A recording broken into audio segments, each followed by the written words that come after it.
Uma salva de palmas para o Orlando Martins, que é o artista aqui do Pico.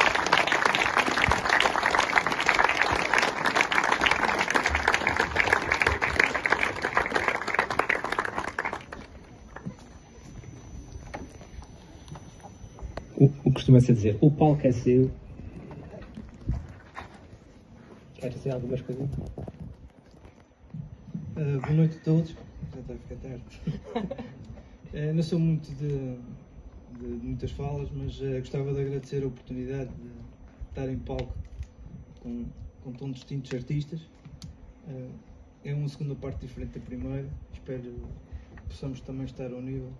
E isto veio através de um desafio que o Rafael me fez, porque vi-me uma vez no folclore a emitir um som com este búzio e ele preparou uma música e depois estive a trabalhar nela e estive a tentar fazer alguns sons, tentar fazer alguma coisa diferente.